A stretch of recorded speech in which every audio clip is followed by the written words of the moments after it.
Shalom, selamat pagi. Hari ini, Senin 21 April 2025. Bacaan Alkitab terdapat pada Lukas 24 ayat 13-35, 1 Korintus 15 ayat 50-58, dan Markus 16 ayat 9-20. Ayat nas terdapat pada 1 Samuel 7 ayat 3 yang berbunyi, "Jika kamu berbalik kepada Tuhan dengan segenap hati, maka jauhkanlah para allah asing dan para asyitoret dari tengah-tengahmu dan tunjukkan hatimu kepada Tuhan." Dan 1 Korintus 8 ayat 6 yang berbunyi, "Bagi kita hanya ada satu Allah saja, yaitu Bapa, yang daripadanya berasal segala sesuatu dan yang untuk Dia kita hidup. Dan satu Tuhan saja, yaitu Yesus Kristus, yang olehnya segala sesuatu telah dijadikan dan yang karena Dia kita hidup." Renungan berjudul, "Fokuslah hanya kepada Tuhan." Dalam perjalanan hidup ini, manusia seringkali diperhadapkan dengan berbagai pilihan yang menguji kesetiaan kepada Tuhan. Dunia menawarkan banyak sekali hal yang tampak menarik dan menyenangkan bagi kedagingan, misalnya kekuasaan, harta, teknologi, dan kesenangan-kesenangan lainnya yang menjanjikan kepuasan sesaat. Apabila manusia tidak bijak dalam melangkah, maka bisa saja mereka tersesat dan mudah terombang-ambing oleh godaan dunia yang berakhir pada tekanan hidup. Hasilnya, manusia hanya akan mengalami kekosongan dan kekecewaan, sebab kebahagiaan yang ditawarkan dunia sifatnya tidak kekal dan tidak pernah mampu dijadikan pegangan hidup.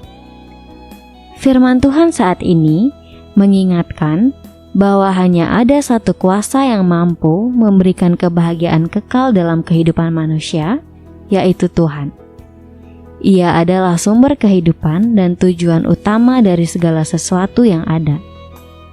Dasar inilah yang membuat Samuel memberikan nasihat kepada bangsa Israel untuk berbalik dan kembali kepada Tuhan dengan segenap hati.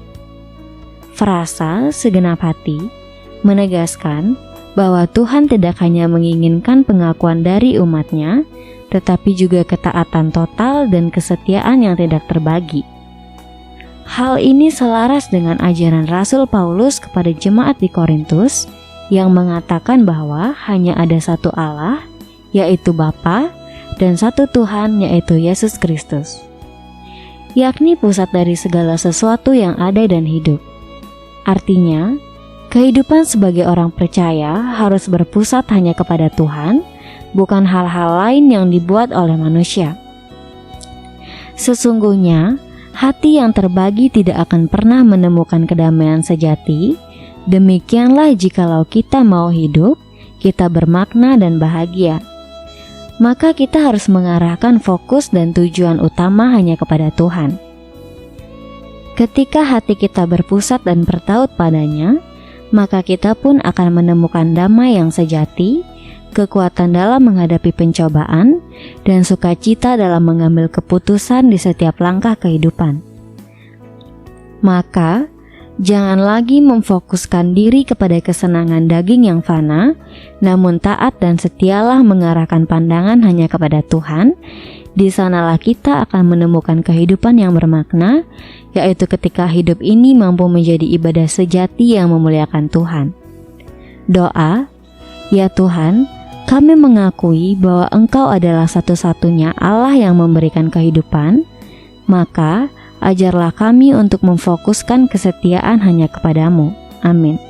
Saya Adel, Widiasi Singaraja, salam bumi bersukacita dalam damai sejahtera. Terima kasih.